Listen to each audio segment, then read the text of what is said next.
Hello बच्चों, my name is Naushad Ali और आज हम पढ़ने वाले हैं फोटो रेस्पिरेशन। फोटो रेस्पिरेशन से पहले आपको याद होगा हम लोगों ने डिस्कस किया था कौन? Rubisco enzyme. रूबिस्को एंजाइम या तो कार्बन से बाइंड अप करता है या फिर ऑक्सीजन से बाइंड अप करता है। इन दोनों में से किसी एक से करता है। याद रखना, दोनों में से किसी एक से, ना कि दोनों से। दिमाग में बैठा लेना, हम लोग जब लिखते हैं कि CO2 से या फिर O2 से, ऐसा लिखते हैं। अब O2 से और CO2 से कब बाइंड अप करता है, इसके लिए मैंने पिछली वीडियो के अंदर बताया था कि ऑक्सीजन का कंसंट्रेशन ज्यादा होना चाहिए तब बाइंड अप करेगा, या फिर लाइट इंटेंसिटी क्या होनी चाहिए, हाई होनी चाहिए तब बाइंड अप करेगा। यस और नो? इसके अलावा इसमें CO2 का कंसंट्रेशन क्या होना चाहिए, ज्यादा, तब बाइंड अप करेगा, या फिर लाइट इंटेंसिटी क्या होनी चाहिए, लो। लो लाइट इंटेंसिटी ही रहेगी क्योंकि हाई होते ही तो ऑक्सीजन से बाइंड अप कर लेगा। अब मानो कि लाइट इंटेंसिटी हाई हो गई तो उससे खतरा क्या है, और कंसंट्रेशन हाई हो गया। बेटा इससे खतरा यह है कि जो ऑक्सीजन है इससे खतरा सीधा किसको है, क्लोरोफिल को। ये क्लोरोफिल का क्या करा देगा, उसको ऑक्सीडाइज करके खत्म कर देगा, इनएक्टिव कर देगा। समझ आए? अब यहां पे इस खतरे से बचने के लिए जो प्लांट होते हैं ना अपने पास, कौन से प्लांट जिनमें C3 साइकिल चलती है, मतलब C3 प्लांट की हम लोग बात कर रहे हैं, जिसमें कौन सी साइकिल चलती है, C3 साइकिल। मतलब हम किसकी बात कर रहे हैं, C3 प्लांट की। तो C3 प्लांट अपने आप को ऑक्सीजन के ज्यादा कंसंट्रेशन से बचाने के लिए, साथ में हाई लाइट इंटेंसिटी से बचाने के लिए एक अलग से प्रोसेस चलाता है जिसे हम C2 साइकिल के नाम से या फिर फोटो रेस्पिरेशन के नाम से जानते हैं। किसके नाम से? Photo respiration. सर फोटोसिंथेसिस तो सुना था, ये फोटो रेस्पिरेशन क्या है? बेटा फोटो मीन्स आपको मालूम है, फोटो मीन्स क्या होता है, लाइट होती है। और रेस्पिरेशन मीन्स क्या होता है, दिमाग दौड़ाओ जरा, रेस्पिरेशन के अंदर क्या हुआ था? जब हम रेस्पिरेशन की बात करते हैं तो रेस्पिरेशन में हम सिंपली क्या बोलते हैं, लॉस ऑफ कार्बन। यस और नो? Loss of carbon. क्यों? याद करो, रेस्पिरेशन में हम एक्चुअल में CO2 का लॉस करते हैं कि नहीं करते हैं? तो यहां पे भी किसका लॉस होगा, CO2 का लॉस होगा। किसकी वजह से? बेटा लाइट की वजह से। क्यों? कौन सी लाइट? हम बोलेंगे हाई लाइट इंटेंसिटी। कौन सी लाइट? High light intensity. अब ये चलता कैसे है, होता कैसे, उसको हम एक बार देख लेते हैं। देखिए, जब हम फोटो रेस्पिरेशन की बात करते हैं तो हमें याद रखना चाहिए कि फोटो रेस्पिरेशन 3 ऑर्गेनल से होकर जाता है।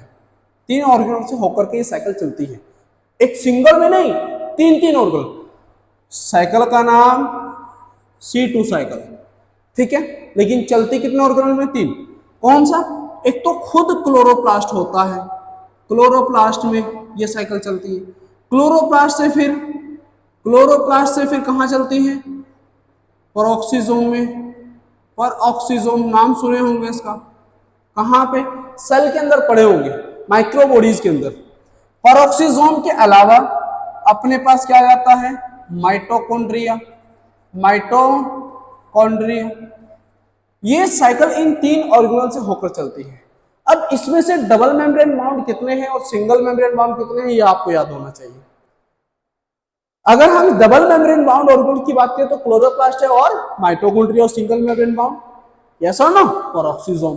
चलिए, ये साइकिल किस तरीके से चलती है, इस पूरी साइकिल को हम लोग डिस्कस कर लेते हैं। इस पूरी साइकिल को एक बार डिस्कस कर लेते हैं कि एक्चुअल में इसके अंदर होगा क्या।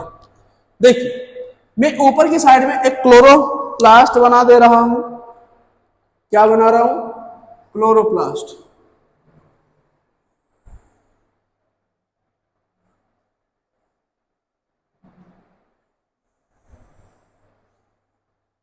मानो कि ये क्लोरोप्लास्ट है, डबल मेम्ब्रेन से, समझ जाना बेटा।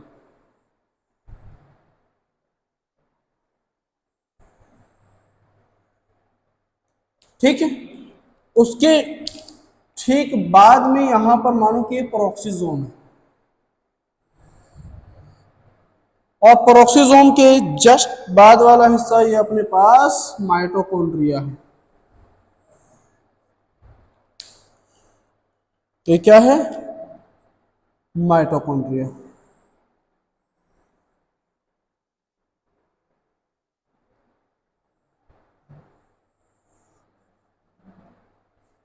ओके, ये तीन ऑर्गेनल है हमारे पास में। पहला organelle chloroplast,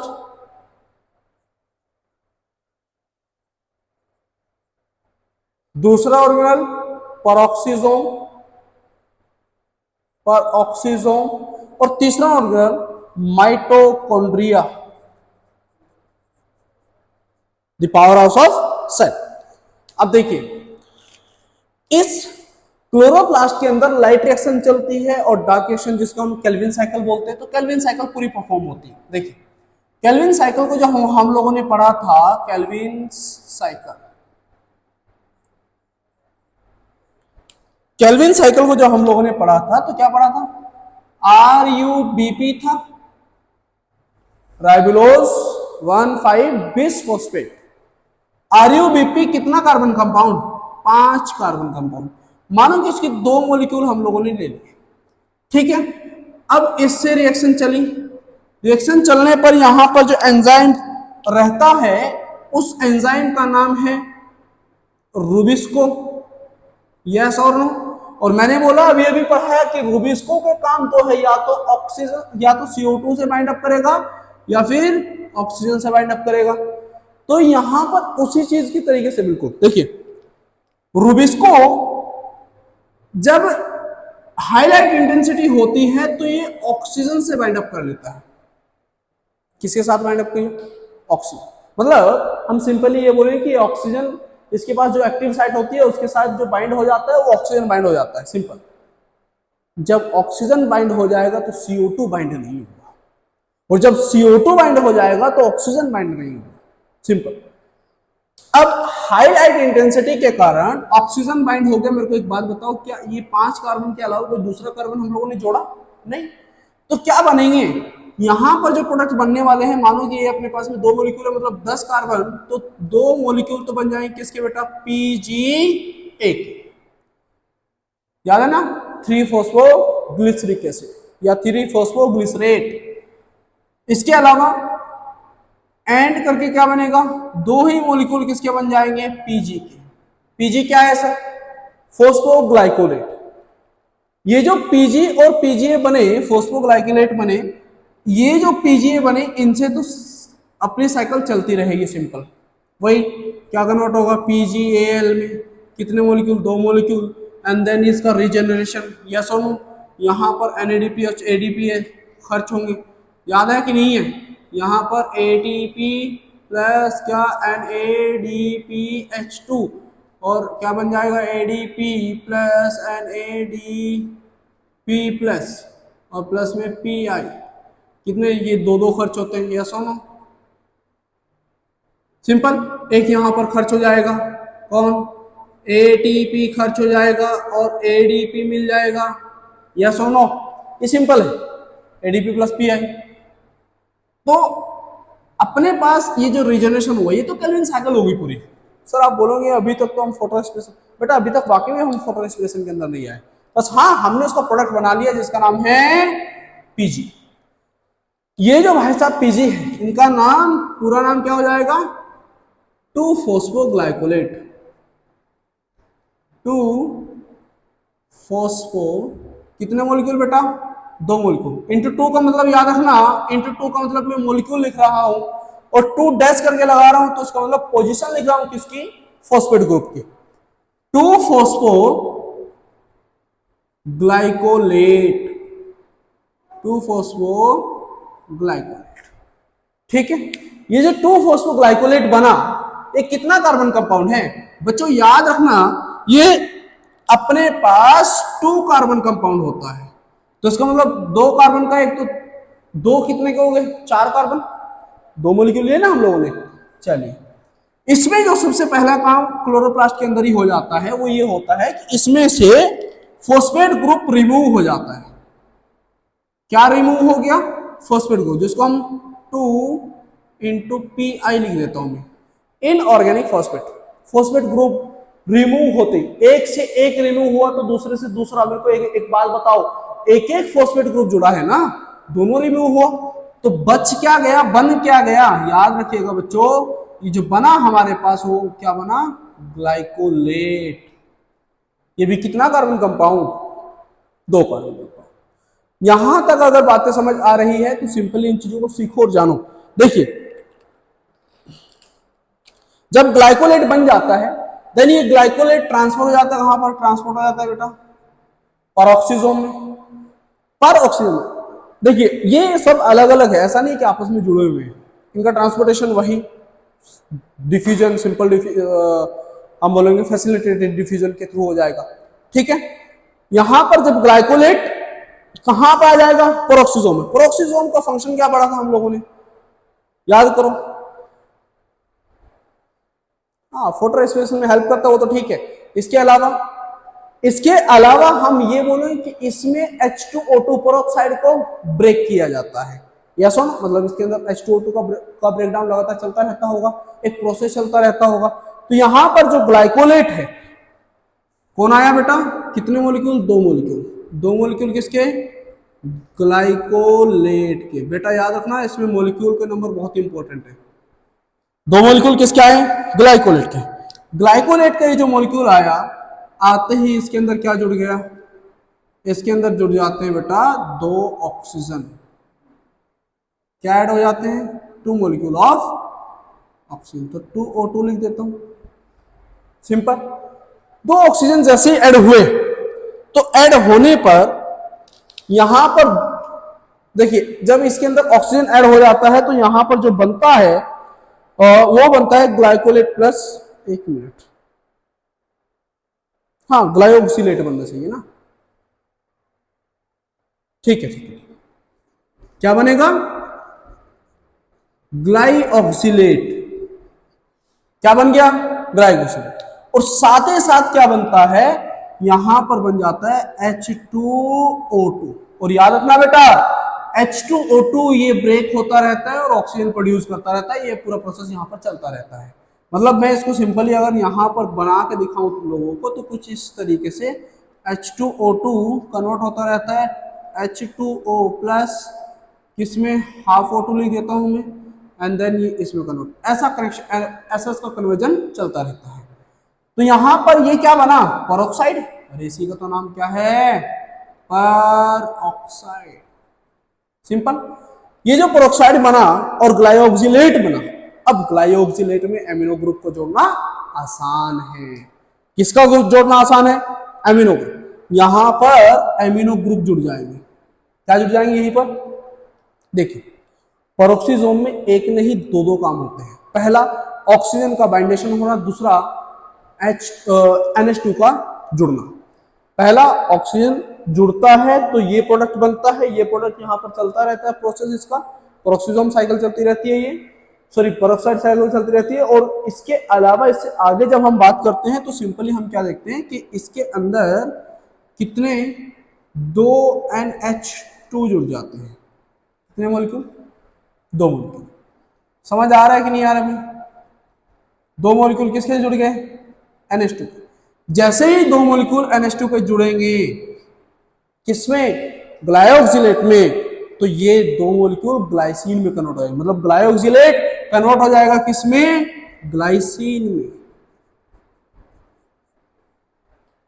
amino group transfer हो गया, किसी से तो लिया होगा एमिनो ग्रुप, यहां पर चलता रहता है, एक साइकिल चलती है, एमिनो ट्रांस एमाइलेज का नाम सुना होगा, बस ट्रांस एमाइलेशन चलता रहता है यहाँ पे, ठीक है। अब ग्लाइसिन के पास जैसे ही एमिनो ग्रुप आया तो ये एमिनो ग्रुप आते ही ग्लाइसिन में कन्वर्ट हो गया, देन ग्लाइसिन जैसे ही बनेगा ये ट्रांसफर हो जाएगा कहां पर, माइटोकॉन्ड्रिया में। कहां पर ट्रांसफर होगा, माइटोकॉन्ड्रिया। कितना कार्बन कंपाउंड हुई ग्लाइसिन, याद रखना 2 कार्बन कंपाउंड, बिल्कुल सही। कितना कार्बन कंपाउंड, 2 कार्बन, क्योंकि अभी तक ये 2 ही कार्बन कंपाउंड चलता आ रहा है ऊपर से ही, समझ आया कि नहीं आया।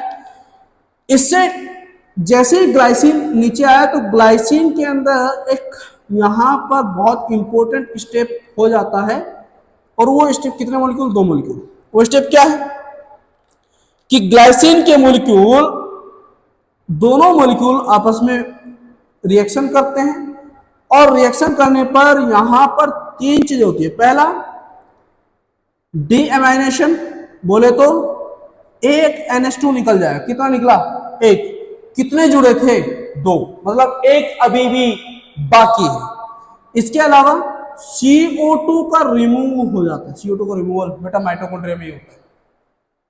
याद करो, जब हम रेस्पिरेशन पढ़ते हैं तो लिंक रिएक्शन और क्रेब साइकिल में भी CO2 का रिमूवल होता है। इसके अलावा माइटोकॉन्ड्रिया के बाहर CO2 का रिमूवल नहीं होता है। ठीक है। हाँ, कुछ लोग बोलेंगे कहां पे सर फर्मेंटेशन में होता है। बेटा फर्मेंट हम माइटोकॉन्ड्रिया की हम बात कर रहे हैं और एरोबिक रेस्पिरेशन की हम बात कर रहे हैं। सिंपल।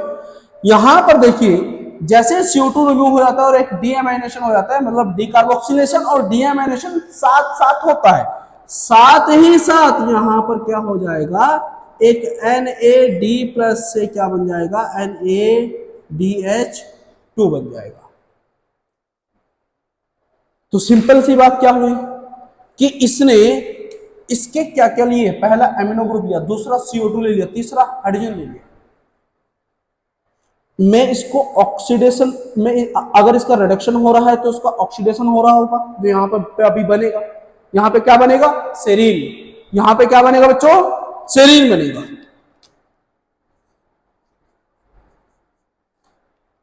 सेरीन कितना कार्बन कंपाउंड? बेटा 2 और 2 4 थे, बचे कितने? 3। ये दोनों का मिक्स होकर के एक सिंगल मॉलिक्यूल बनता है।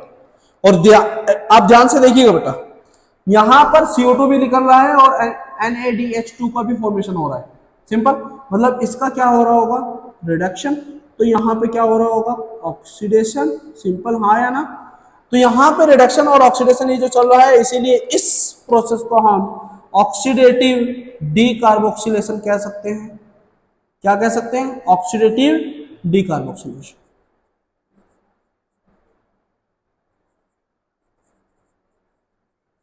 ऑक्सीडेटिव डीकार्बोक्सिलेशन एंड डीएमाइनेशन, दोनों तीनों चीजें साथ साथ होती हैं। क्या इतनी बातें समझ आ रही है यहां तक? इससे आगे जैसे ही सेरीन फॉर्म हुआ तो सेरीन बेटा ट्रांसफर वापस कहां हो जाएगा? पेरोक्सिसोम में, क्योंकि माइटोकॉन्ड्रिया में आया है और बेटा CO2 का लॉस हुआ है। हम लोगों ने क्या लिखा था? फोटो मीन्स लाइट और respiration means loss of carbon in the form of CO2। देखो, लॉस कर दिया क्या? वो भी किसका लॉस किया? प्लांट का लॉस किया। सिंपल। अब यहां से आगे अब देखिएगा, सेरीन कितना carbon compound? 3 carbon. Serine transfer into कहां पे? पेरोक्सिसोम में। कहां ट्रांसफर हो जाएगा? पेरोक्सिसोम में। पहले में कितने स्टेप? एक स्टेप, 2 स्टेप, 2 स्टेप फिर से चलेंगे। यहां पे कितने स्टेप चलेंगे? 2 स्टेप चलेंगे। Serine transfer into the peroxisome, और पेरोक्सिसोम में जाते ही सेरीन, जो सेरीन ही लिख देते हैं पहले, ठीक है। सेरीन जो होता है ये क्या करेगा? जो दूसरा एमिनो ग्रुप है ना, पहला तो यहां रिमूव हो गया, जो दूसरा एमिनो ग्रुप है उसको भी रिमूव कर देगा। एक बात बताओ, जब हमारे पास एमिनो ग्रुप रिमूव हो जाएगा, ये एमिनो एसिड हुआ ना भाई, एमिनो ग्रुप एमिनो एसिड है, ये एमिनो एसिड से अगर एमिनो ग्रुप ही रिमूव हो गया तो क्या होगा भाई? बोलो। ये कन्वर्ट हो जाएगा किसमें? हाइड्रोक्सी पाइरुवेट में कन्वर्ट हो जाएगा। क्यों? देखिए, यहां पर रिमूव क्या हुआ? दूसरा एमिनो ग्रुप। कन्वर्ट किस में हुआ? मैं थोड़ा छोटा लिख देता हूं। अरे भाई, ये खत्म हो गया। हाइड्रोक्सी पाइरुवेट किसमें कन्वर्ट हो गया? Hydroxy pyruvate. अब आप बोलोगे सर यहां पर तो NADH2 बन रहा है, तो इससे तो ATP बना लेंगे। बेटा पहली तो बात यह है कि लिविंग बीइंग में, मतलब लिविंग ऑर्गेन के अंदर हम लोग ये पता करते हैं कि कौन सा NADH ATP बनाएगा, कौन सा नहीं बनाएगा। तो मान लेते हैं कि ये NADH यहाँ खर्च कर देंगे। कहाँ खर्च कर देंगे? जैसे बनाया था वैसे खर्च कर दो। किसमें? हाँ, जैसे ही हम हाइड्रोक्सी पाइरुवेट का क्या करेंगे? रिडक्शन करेंगे, मतलब यहां पर किसी का ऑक्सीडेशन करना पड़ेगा NADH2 कन्वर्ट हो जाएगा किसमें, NAD+ में। ये हाइड्रोजन किसको दे देगा, बोलो, इसका हाइड्रोजन ये ले लेगा क्या, और ये हाइड्रोजन लेते ही, क्योंकि इसका क्या हुआ है ऑक्सीडेशन, इसका क्या हुआ है रिडक्शन, और ये हाइड्रोजन लेते ही किसमें कन्वर्ट हो जाएगा, एसिड में, या फिर बोल सकते हैं ग्लिसरेट में। ये कन्वर्ट हो जाता है, ग्लिसरिक एसिड लिख लो या फिर ग्लिसरेट, किसमें कन्वर्ट हो गया, ग्लिसरेट में। ठीक है, अब देखिए जब ये ग्लिसरेट में कन्वर्ट हो जाता है, मैं यहां से यहां लेके जाना पड़ेगा अभी मेरे को थोड़ा सा, है ना, तुम थोड़ा सा उसको इस तरफ एडजस्ट कर लेना, ज्यादा इस तरफ हो गया है, कोई बात नहीं। जैसे ही ग्लिसरेट में कन्वर्ट हो जाएगा तो glycerate transfer to the again in chloroplast, किसमें ट्रांसफर हो जाएगा, क्लोरोप्लास्ट में, और क्लोरोप्लास्ट में जाते ही खर्च किसका, एटीपी का, इसलिए तो एनसीईआरटी क्या लिखती है कि it is the total loss of energy and CO2, ये लॉस एनर्जी का तो करता है और साथ ही साथ में कार्बन का भी लॉस करता है। बात समझे कि नहीं समझे। तो ग्लिसरेट यहां पहुंच गया है, और जैसे ही ग्लिसरेट यहां पहुंचा, कौन पहुंचा भाई यहां पर, ग्लिसरेट। ठीक है, जैसे ही ग्लिसरेट यहां पहुंचा तो इट कन्वर्ट इनटू द, क्या खर्च करके, देखो बच्चों एटीपी खर्च करता है, एडीपी में कन्वर्ट हो जाता है। तो इसका मतलब फॉस्फेट ग्रुप ले लिया, और जब ग्लिसरेट किसके साथ में, ग्लिसरिक एसिड के पास फॉस्फेट जोड़ देंगे तो क्या बन जाएगा, वही जो ऊपर है फॉस्फोग्लिसरिक एसिड बन गया। क्या, कितने मॉलिक्यूल आए, सिंगल मॉलिक्यूल आया, एंड देन ये सिंगल मॉलिक्यूल इसमें जाकर वही साइकिल पूरी चलाएगा। समझ आया, इसको हम कहते हैं फोटो रेस्पिरेशन। क्या कहते हैं, फोटो रेस्पिरेशन। समझ आया कि नहीं आया। अब सुनिए इसका फायदा क्या है और इसका नुकसान क्या है।